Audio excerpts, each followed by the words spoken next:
The earth laughed. On that ancient morning, before the sun had run its course, the cities of the sons of men seethed with pride. Crowds filled the squares, merchants shouted prices, kings raised goblets, priests of invented gods promised eternal abundance to whoever paid enough. The world felt invincible, master of itself, free from any judgment. Everything seemed as firm as the rock beneath the feet of those who walked without fear. But far from the clamor of the markets on a wind-swept hill, a solitary man lifted his eyes toward a sky that had not yet thundered. And then, in a flash of time that still belonged to the future, the vision breaks open. Waters, waters rising, waters devouring walls that seemed eternal, thunder splitting the firmament as though the sky itself had been torn in two, screams swallowed by the roar of the deep. Magnificent temples tumbling like toys in the current, towers raised in the name of human pride collapsing within seconds, mothers running with children in their arms, fathers beating against a dark wooden door that would not open, no matter how raw their fists became. And over all of it, gliding like a silent shadow, an immense structure, sealed, untouched, carried by the currents of a sea born from the earth itself. When the last echo of that thunder was lost over the face of the waters, no city remained standing, no throne, no crowd, only the most ancient silence in the world and a single vessel floating over the grave of humanity. And the echo of that day would travel through the centuries, carved into clay tablets, into forgotten hymns, into the memories of peoples who had never known one another, as though the heart of the earth refused to forget what it had witnessed. But to understand why the waters came, one must go back long before the first drop touched the ground, before the ark existed, before Noah himself knew his own destiny. Attention! There is a truth sealed by God for millennia, hidden until the end of times. It's no coincidence you are here. The signs are everywhere, and few are ready for this revelation. If you've ever felt that restlessness, that there's something deeper in the scriptures, this book is your key. But know this is the time.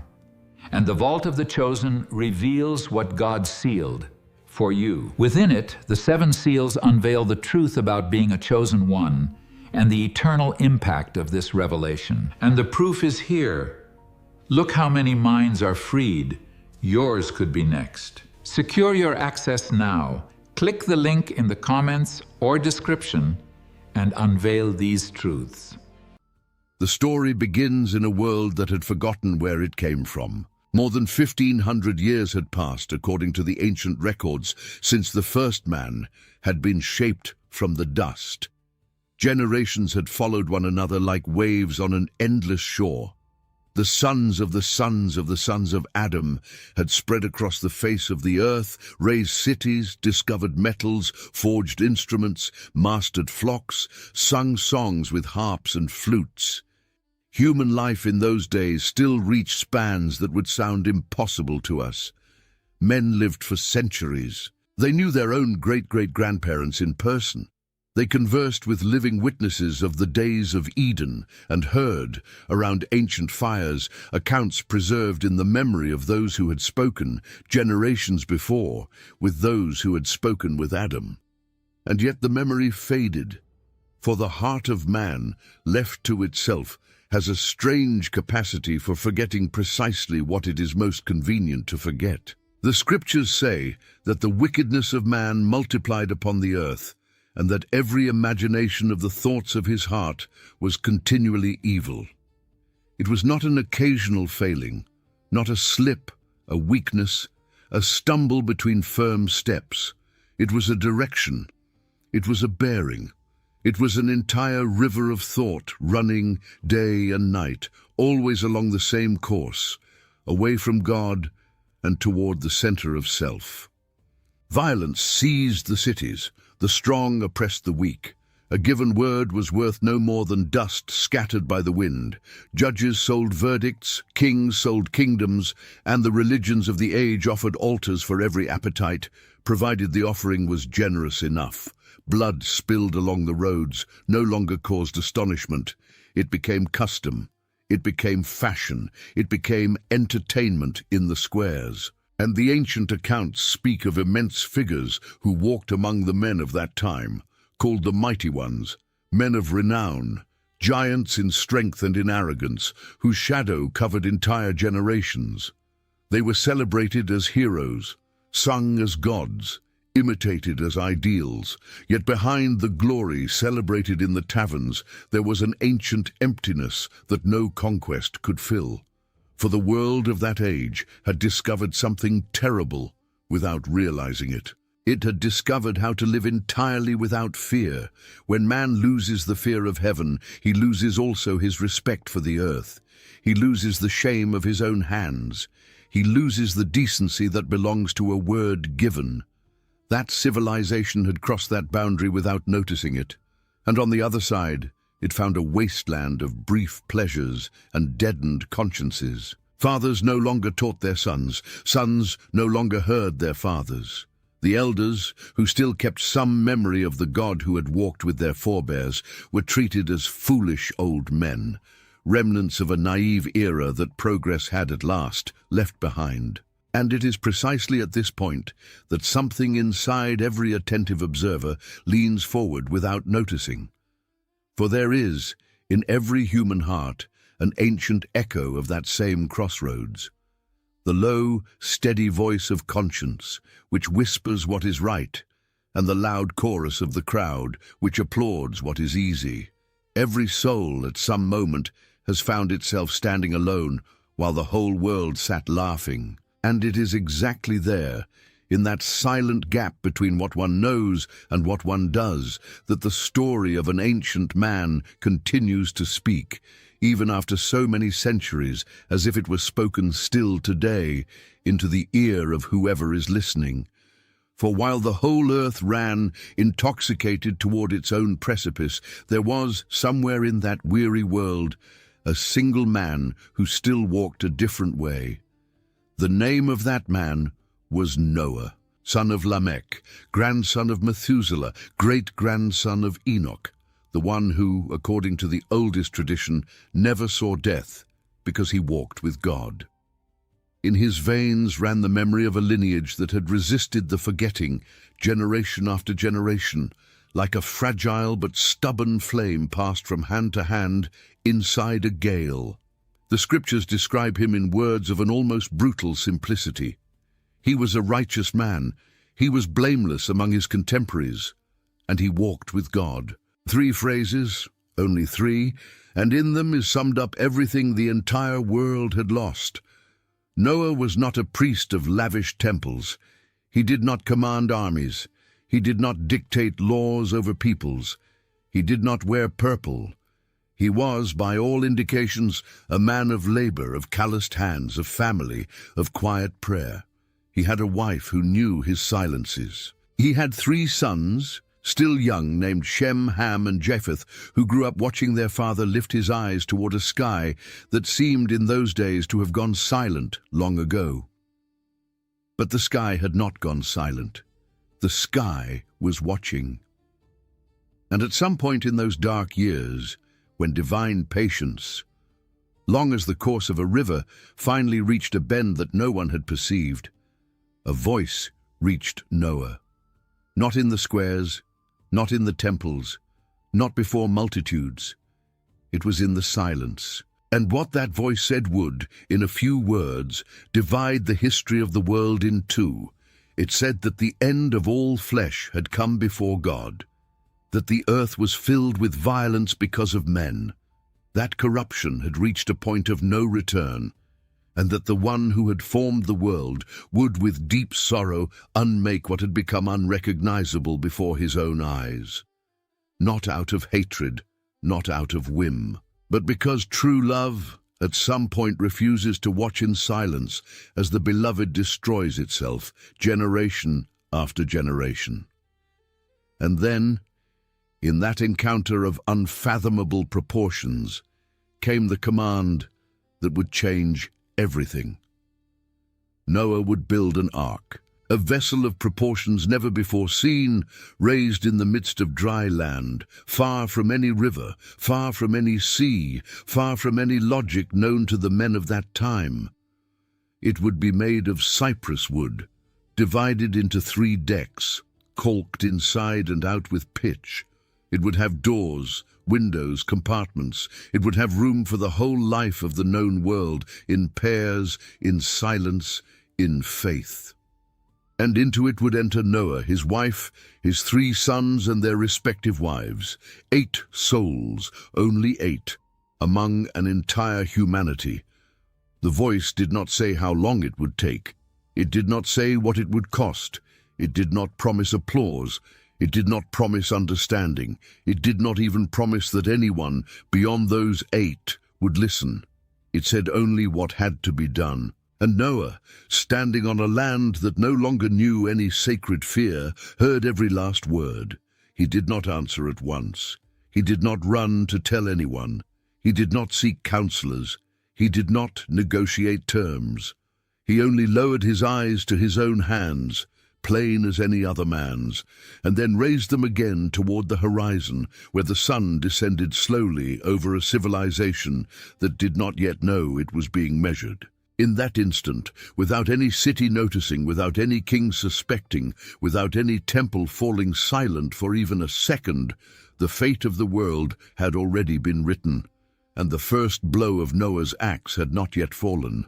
But it would fall the next morning, and the next, and the next. Noah chose the site with care, a stretch of firm ground slightly elevated, away from the riverbanks and far enough from the main road that the work could proceed without interruption, but close enough to the cypress hills that hauling the timber would not consume all the light of every day. He measured his steps beneath the sun. He drove stakes into the ground. He marked out in the earth with ropes and stones the outline of what was to come.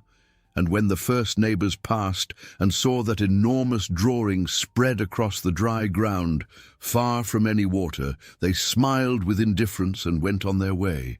They imagined it to be a granary, a warehouse, a passing extravagance of an old-fashioned man who still spoke of God as though God could hear.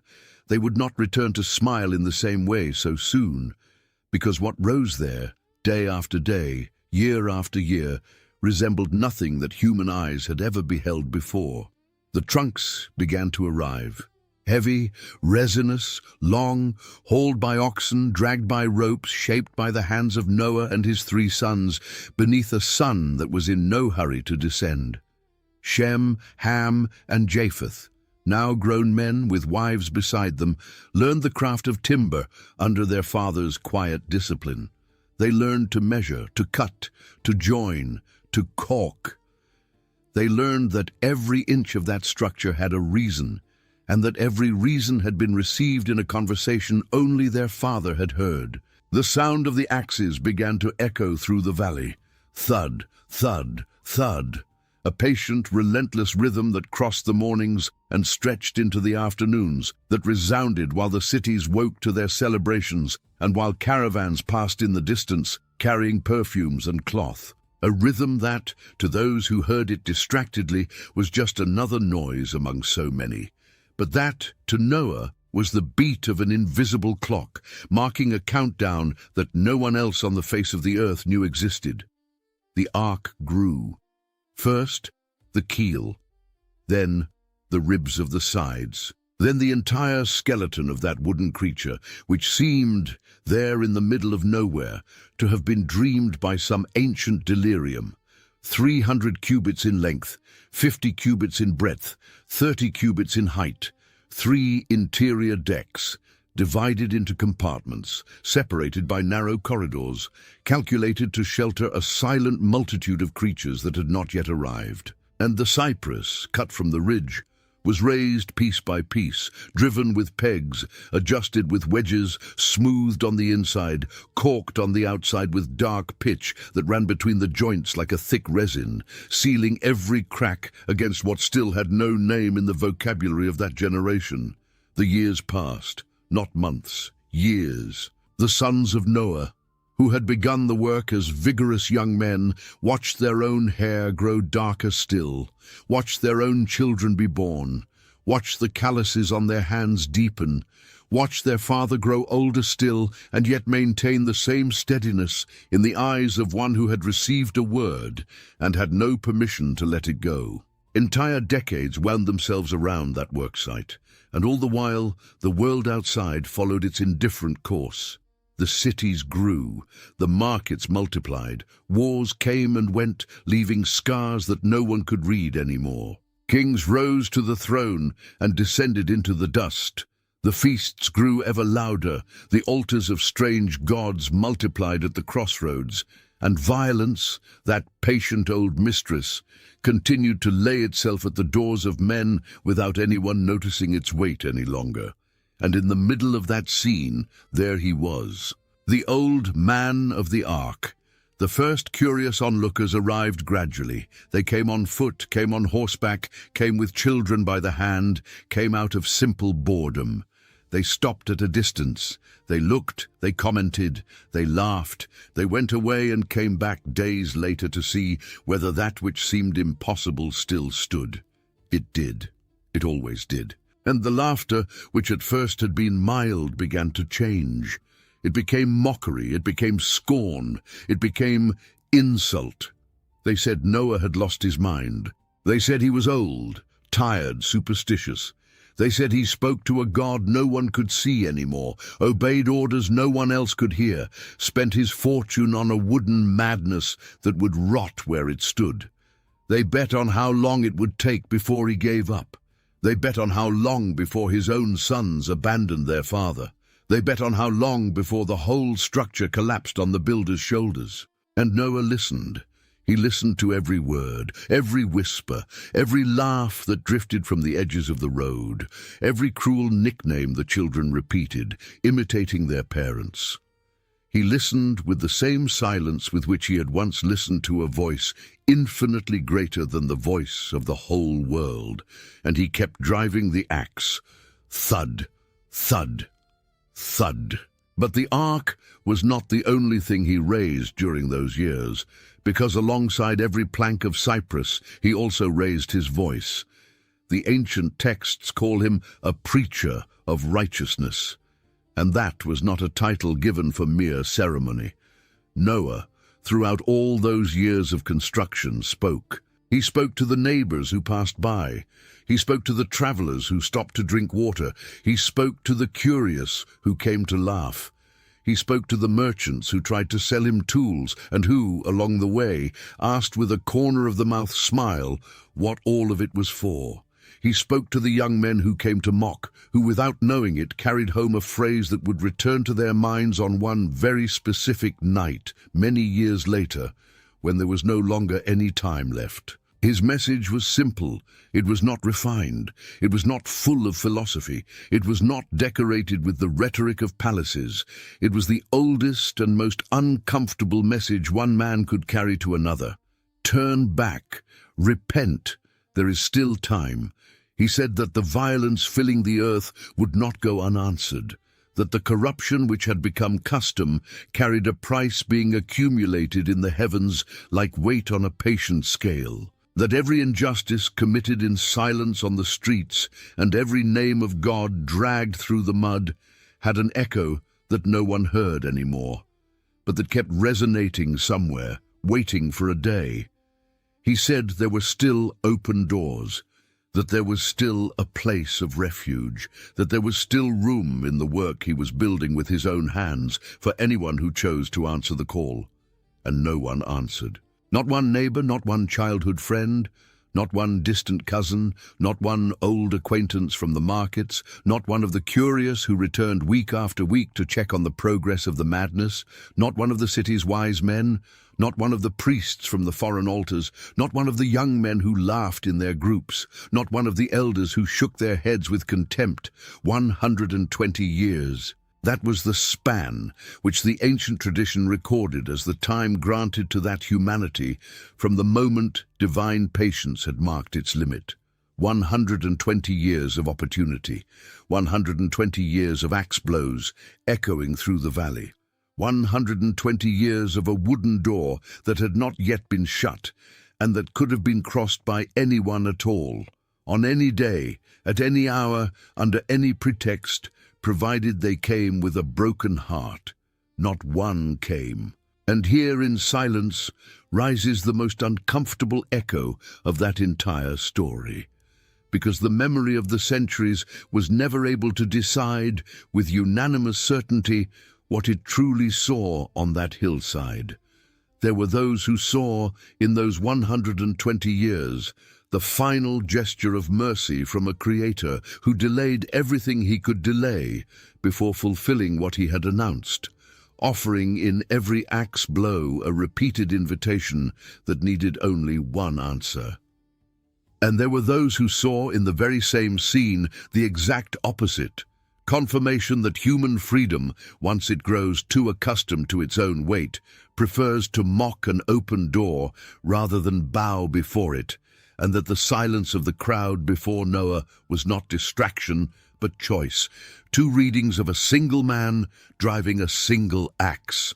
And to this day, in every generation that returns to this scene with fresh eyes, it is as though each observer must, in silence, decide on which side of that hillside they would be standing. Noah kept moving forward. His sons kept moving alongside him. His wives kept moving alongside them. The great work was taking its final shape. The outer walls rose, the roof was sealed, the inner compartments were divided with a jeweler's precision. The grain stores were hollowed into the bowels of the hull, the watering troughs, the partitions, the small enclosures for the smaller creatures, the wide chambers for the larger animals, all of it foreseen, all of it calculated. And as the ark neared completion, the laughter outside began to change color. At first, it had been a young laugh, distracted, almost warm in its arrogance. Then it became a bitter laugh, irritated, offended by the persistence of that old man who refused to quit. Later still, it turned into a weary laugh, a laugh that no longer found itself funny, but that continued out of habit, out of pride, out of fear of admitting that perhaps, in some hidden corner of the conscience, someone had begun to doubt their own certainties. But no one said a word, no one drew closer, no one asked to come in, no one wished to listen one last time. The cities continued their celebrations. The altars continued their rituals, the markets continued their commerce, the wars continued their bloodshed, and the valley where the ark stood was gradually forgotten, the way a bad dream is forgotten on waking in the morning. And then, on a certain day, the last peg was driven in, the last joint was caulked, the last plank was smoothed, the last coat of pitch was applied with the patience of one who knows that this hand of pitch is sealing something deeper than wood. Noah climbed down from the ark. He walked a few steps back. He wiped his hands on his apron, and he raised his eyes toward that colossal creature of cypress, standing on dry ground, beneath a sky that on that day still seemed to every eye in the world entirely normal. The work was finished, and the door, wide, heavy, the size of an ancient promise, was still open. It was then that the final summons came, the voice that had spoken decades before, and that Noah had carried in his chest like a living ember held against the snow, spoke again, not with thunder, not with storm, only with a calm certainty that seemed, in that instant, to pass through the thickness of every noise in the world. Enter the ark, you and your household with you. Noah called his sons Shem, Ham, Japheth. He called the wives, he called the pairs and companies of creatures that, according to the ancient memory, came from every direction by paths no one could explain. The birds descended in silent flocks onto the roof of the ark. The larger animals climbed the wooden ramp with heavy, gentle, unhurried steps, as though they understood something that the men of that time had refused to understand. The smaller ones ran in formation, without quarreling, without biting, without fleeing, and none of it, in any part of the scene, made sense to those watching from a distance. And many were watching. The neighboring cities, the merchant caravans, the shepherds in the nearby valleys, the curious who from time to time had come to observe the construction. All of them witnessed that immense procession of creatures moving in perfect order into the belly of the wooden vessel. They saw it. And still they did not come. They remained standing, leaning on their staffs, holding their wine, commenting among themselves, shaking their heads, as though the strangeness of the scene were simply another eccentricity of the old madman on the hill. 7 days before the rain, the ancient tradition recounts, the procession began. 7 days during which the door remained open. 7 days during which any human foot, coming from any corner of that land, could have climbed that ramp. 7 days, not 1 foot, and on the 7th day the door was shut. It was not Noah who shut it, it was not Shem, it was not Ham, it was not Japheth. It was the invisible hand of the Creator himself, the ancient scripture tells us, that sealed that entrance with the definitive gesture of one who closes an age. From inside, the deep creak of the wood settling could be heard. From outside, the thick silence of a door no one would ever be able to open again. It was in that instant that the sky changed color. Before it had been blue. Before it had been luminous. Before it had looked exactly like the same sky as always. The sky beneath which children played, beneath which the altars smoked, beneath which the markets bargained. And suddenly, somewhere along the horizon, a grey shadow began to spread. Slow, vast, calm, like dark ink poured onto a white cloth. The clouds came in layers, one covering the other, one consuming the other. The sun disappeared without farewell, a clap of thunder, then another, and then the first drop fell. It was heavy, it was cold, it was fat.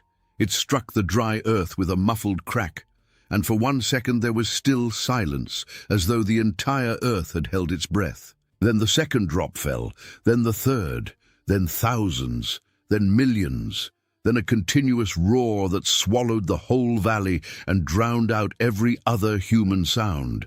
The rain arrived with a fury that no one in that generation had ever witnessed, because not one of them had seen in their entire life anything more than a warm drizzle or an early morning mist. This was not rain. It was an entire sky falling onto an entire earth. And the water did not come only from above. The ancient tradition records that the fountains of the great deep were broken open. Something in the bowels of the world split apart. The underground springs burst through their own walls. The headwaters erupted with a violence that tore boulders from their beds. The rivers overflowed. The lakes broke their banks. The seas advanced inland, swallowing beaches, swallowing whole villages of fishermen, swallowing port cities that had never feared the water. The earth began to be swallowed by the earth itself. The first houses fell in the lowest valleys. Children were torn from arms. The elderly were swept from their mats. Merchants ran to their warehouses in the absurd hope of saving their goods. Kings ran to their palaces. Priests ran to their altars. The drunk ran to the hills. And all of them, at some moment, remembered the hillside where a wooden ark was now floating over what had once been dry pasture. They ran toward it. They came by the thousands. They came by the millions. They came carrying children, bearing their fathers on their shoulders, clutching whatever they had managed to grab before the house gave way. They came climbing the valley with mud on their feet, blood on their arms, screaming through the roar of the water. They came to beat on the wooden planks of the ark with open palms, with clenched fists, with their foreheads. They came to plead, they came to curse, they came to weep. But the door was already shut, and no human hand in that moment had the power to open it again. The ark began to rise, slowly at first, like a great log floating on an ordinary flood, then with more certainty as the waters filled the valley, covered the hill, covered the trees, covered the rooftops, covered the towers, covered the high places of the earth. It rose, it rose, it rose, and inside, in the muffled darkness of the compartments, the family heard, filtered through the thickness of the wood and the pitch, the last sounds of a world that was ceasing to exist. A child crying, the cry of an animal, the crash of a wall collapsing. Silence. 40 days and 40 nights, the ancient tradition records. 40 days of rain that did not relent. 40 nights during which no one inside the ark could distinguish nightfall from dawn, because the sky outside was a single mass of lead grey, without sunrise, without dusk, without stars. The animals grew calm as the days passed. The sons took turns at their tasks. The wives measured the grain, measured the water, measured the silence. And Noah, standing in a small space near the upper window, listened. He listened to the sound of humanity disappearing. It was not a sound of screaming. The screaming had stopped in the early days. It was a thicker sound, the sound of deep, infinite, indifferent water striking the sides of the ark, the way one rocks a cradle of grief. It was the sound of an entire earth being washed. When the springs had finally fallen silent, and when the heavens had finally closed, what remained was a silence that weighed more than any thunder. The ark floated over a plain with no edges. There were no more hills, there were no more towers, there was no longer any sign that markets, celebrations, altars and kings had once existed there. All that existed now was water, water, water, as far as the eye could reach, and above it, a single object floating, the ark, and nothing more. It was months before the waters began, slowly, to recede. Noah sent out a raven, which flew and did not return. He sent out a dove, which flew and came back exhausted, having found no place to land. He sent the dove out again, and this time it returned carrying in its beak a fresh green olive leaf, newly plucked. A leaf, a single leaf, and to those eyes that had watched the whole world disappear, that leaf was more luminous than all the stars. The earth was coming back. When the ark at last came to rest on the summit of the mountains of Ararat, and when Noah opened the upper covering, and when the sons came out, and when the wives came out, and when the creatures began to descend the ramp toward a ground that was wet and washed and new, the oldest man in that family knelt down. He built an altar of rough stones. He lit the fire, and in silence he worshipped the Creator who had called him, who had preserved him, who had brought him back to a world beginning again. It was then that the sky opened for the first time without weight. There appeared over the still damp horizon an arch of colors that no one in that world had ever seen. Red, orange, yellow, green, blue, indigo, violet, suspended in the air like a bridge drawn by a patient hand. And the voice came once more, not to judge, not to announce an ending, but to seal a covenant. As long as the earth endures, I will not curse the ground again because of man. This arch set in the clouds shall be the sign of the covenant between me and the earth. Noah looked at the arch. His sons looked at the arch. His wives looked at the arch. And they understood in silence that every time that drawing returned to appear in the sky, after a rain, after a storm, after any fright, it would be the living memory of a promise that does not break. And it is precisely at that point that the story, so many times told, so many times painted, so many times carved into cathedrals and ancient murals, ceases to be merely the chronicle of one man and becomes something greater than any of those who lived it. For the rainbow did not hang only over Ararat. It kept appearing, it kept returning. in deserts, in forests, in hospital windows, in the backyards of forgotten villages, in the paintings of children who had never heard that name, in the skies of cities that had long since lost sight of its meaning. It is still there. And when someone, in any corner of this time, pauses for a moment before an arch of colors rising after the rain, perhaps they feel, without being able to explain why, that they are looking at an ancient signature. Perhaps they recognize themselves, without realizing it, as heirs of a door that once stood open. Perhaps they perceive in silence that there is still, over their own life, a sky willing to begin again. This is the inheritance that old carpenter left to the whole earth. Not the wood rotted, not the ark turned to dust. This is why, after so many centuries, the name of Noah still crosses languages, generations, and frontiers. This is why, in every culture that carries the memory of the flood, the echo of a single truth continues to resonate. This is why, in every arch drawn in the sky after the storm, there is an ancient whisper reminding the world that, as long as the earth endures, there will always be a chance of beginning again for whoever still listens.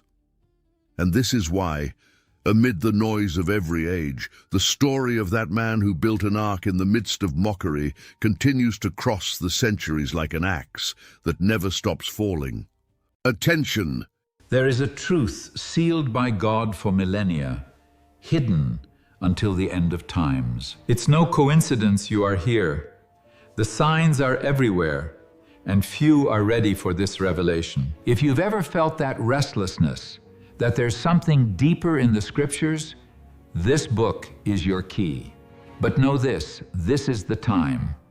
And the vault of the chosen reveals what God sealed for you. Within it, the 7 seals unveil the truth about being a chosen one and the eternal impact of this revelation. And the proof is here. Look how many minds are freed. Yours could be next. Secure your access now. Click the link in the comments or description and unveil these truths.